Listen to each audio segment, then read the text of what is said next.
Friend, हमारे channel dream study tutorials में आपका स्वागत है। इस वीडियो में हम एटम के बारे में डिटेल में पढ़ने वाले हैं। तो सबसे पहले चलो एटम के बारे में पढ़ते हैं।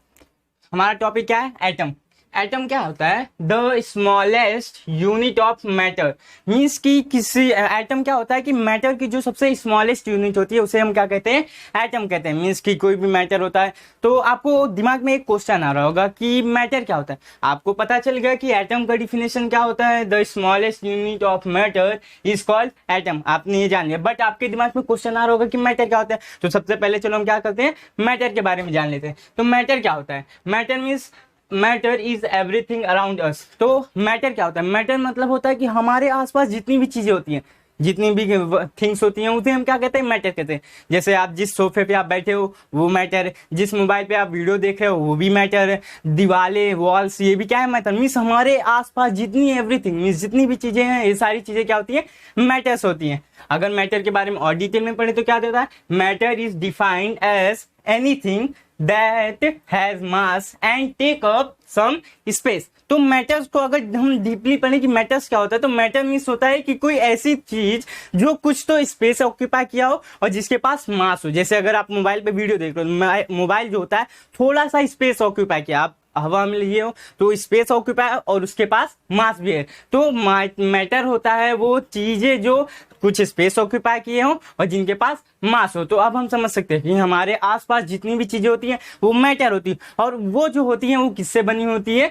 एटम से बनी होती है। मतलब मैटर की सबसे स्मॉलेस्ट यूनिट क्या होती है? एटम होती है। अब हम करते हैं कि एटम्स की हिस्ट्री के बारे में जानते हैं कि एटम की खोज कैसे हुई, एटम्स के अंदर कौन कौन से सब पार्ट्स होते हैं, इन सब के बारे में समझते हैं। फ्रेंड्स, अब हम पढ़ते हैं हिस्ट्री ऑफ एटम्स। इसके पहले हमने पढ़ा था एटम के बारे में डिटेल में कि एटम क्या होता है। हमारे पास जितने भी मैटर्स होते हैं वो सारे क्या होते हैं? एटम से बने हुए होते हैं। तो history of atom, Indian philosopher Kanad 6th century BC stated that there is a limit to divide matter into small particles. Means कि कनार्ड जो थे, जो इंडियन फिलोसोफर थे, उन्होंने 6th century BC मतलब बिफोर सेंचुरी के एरा 6th century BC में उन्होंने क्या बोला था कि जितने भी मैटर्स होते हैं उनकी कुछ लिमिट होती है डिवाइड करने की। मीन्स कोई भी मैटर्स होता है, अगर आप उसे डिवाइड करते जाओ तो उनकी कुछ लिमिट आती है, जहां के बाद वो क्या होते हैं? डिवाइड ही नहीं होते हैं। जैसे मान लेते हैं एक एप्पल हो गया। एप्पल है क्या? एक एटम है, वो भी हम मान सकते हैं। मीन्स वो भी एक मैटर है, हम मान सकते हैं। अगर एप्पल को हम डिवाइड करते जाओ तो कहीं एक ऐसे टाइम तो आएगा कि वो डिवाइड ही नहीं होगा। तो वहां पे कहीं ऐसा टाइम तो आएगा ना कि यहाँ पे हम डिवाइड नहीं कर पाएंगे। तो इनटू स्मॉल पार्टिकल्स मीन्स उसे एकदम स्मॉल पार्टिकल्स में डिवाइड करेंगे तो कोई ऐसा टाइम आएगा जहां पे हम उसे डिवाइड नहीं कर सकते। द इनडिविजिबल पार्टिकल्स मीन्स ऐसा पार्टिकल जिसे डिवाइड नहीं किया जा सकता, दैट कॉन्स्टिट्यूट मैटर, जो मैटर्स को बनाता है। मतलब एक ऐसा पार्टिकल जिसे डिवाइड नहीं किया जा सकता और वो क्या बनाता है? मैटर। मतलब मैटर किससे बना हुआ? एटम से बना हुआ। तो एटम क्या है? एटम इनडिविजिबल है, मतलब उसे डिवाइड नहीं किया जा सकता। और वेयर नेम्ड बाय कनार्ड मुनि एज परमाणु, और उसका उन्होंने क्या नाम दिया? परमाणु नाम दिया। मीन्स कि जो कनार्ड थे उन्होंने क्या बताया कि हमारा जो मैटर्स होते हैं वो क्या होते हैं कि बहुत ही स्मॉल पार्टिकल से बने होते हैं। मतलब कि उन्हें एक ऐसा टाइम आता है कि उन्हें डिवाइड नहीं किया जा सकता, और उसका उन्होंने नाम क्या दिया? परमाणु नाम दिया। उसके बाद जो एक साइंटिस्ट है इन 5th century BC, Democritus state that matter is made of small particles and this can not divide. उसके बाद 6th century BC में डेमोक्रिटस थे। उन्होंने एक्चुअली उस समय टाइम था कि इंडिया जो था वो थोड़ा लो लेवल में था, तो इंडिया फेमस नहीं था। जो भी चीजें, कई चीजें हैं जो इंडिया में खोजी गई पर उनके बारे में जाना नहीं गया। तो वैसे ही कनार्ड की भी हिस्ट्री जो है वो बंद हो गई, क्योंकि उन्होंने पहले नाम दिया बट नाम उनका आता नहीं है। तो डेमोक्रिटस थे, उन्होंने सबसे पहले क्या किया? एटम को खोजा और एटम के बारे में बताया। तो इन 5th century BC Democritus stated that, मतलब 5वीं सेंचुरी में डेमोक्रिटस ने बताया matter is made of small particles. मतलब कोई भी मैटर होता है वो क्या होता है? Small particles. जैसा कनार्ड ने बताया वैसा ही डेमोक्रिटस ने बताया कि एटम जो मैटर जो होते हैं वो क्या होते हैं? स्मॉल पार्टिकल से बने हुए होते हैं, और वो क्या होते हैं? डिवाइड नहीं होते हैं। और the smallest particle of matter was named by Democritus as atom. मतलब एटम का नेम सबसे पहले किसने लिया था, किसने रखा था एटम नेम?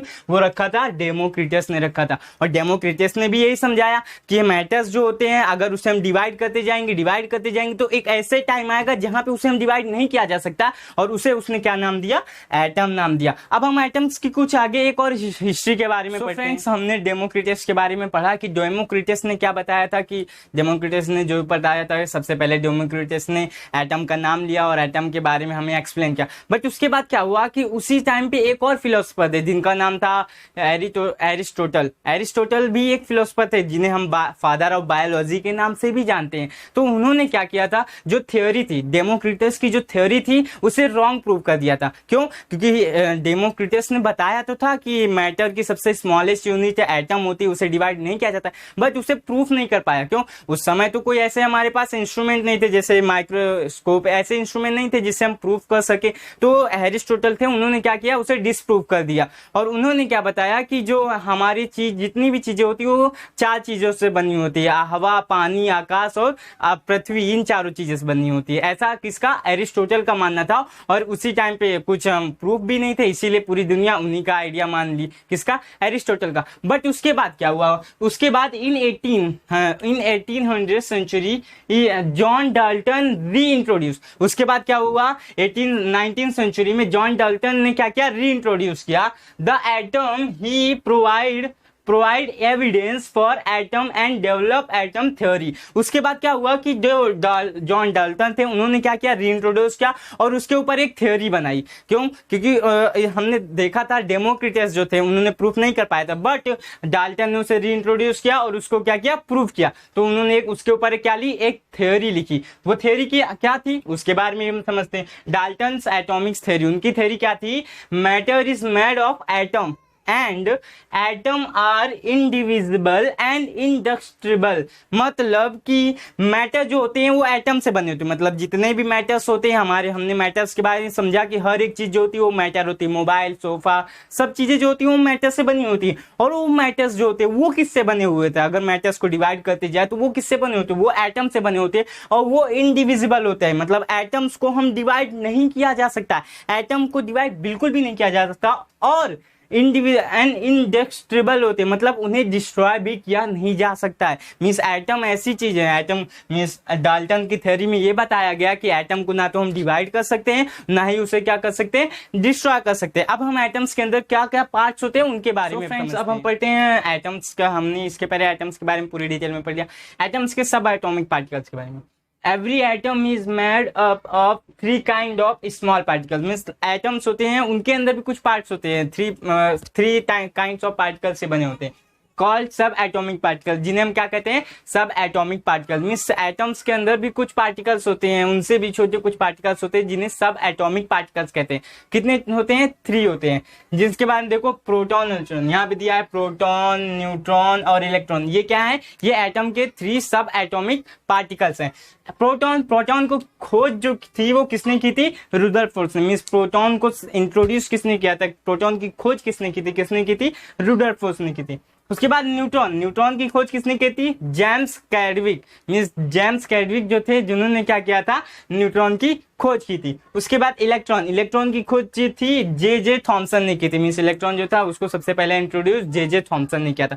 अब अगर हम एटम के स्ट्रक्चर्स होते हैं, मींस एटम के स्ट्रक्चर की तरफ जाएं तो एटम का स्ट्रक्चर कुछ ऐसा होता है जिसमें ये सेल्स होती हैं, उनका क्या होता है, न्यूक्लियस होता है। जो सेंटर में होता है, एकदम सेंटर, उसे क्या कहते हैं, एटम का न्यूक्लियस कहते हैं। मींस एकदम जो सेंटर वाला पार्ट होता है इसे एटम का न्यूक्लियस बोलते हैं। और इसके बाहर के जो ये सेल्स होती हैं जिसमें इलेक्ट्रॉन रहता है उसे क्या कहते हैं, एक्स्ट्रा न्यूक्लियर पार्ट कहते हैं। अब अगर न्यूक्लियस भी बात किया जाए, क्या एटम के न्यूक्लियस, तो जो प्रोटॉन होते हैं और न्यूट्रॉन होते हैं वो कहाँ होते हैं, न्यूक्लियस में होते हैं, मतलब सेंटर। कोई भी एटम है, एटम के सेंटर में कौन कौन से सब एटॉमिक पार्टिकल्स होते हैं, 2, प्रोटॉन और न्यूट्रॉन। और उसके एक्स्ट्रा न्यूक्लियर में एक ही सब एटॉमिक पार्टिकल्स होता है जिसे कहते हैं इलेक्ट्रॉन कहते हैं।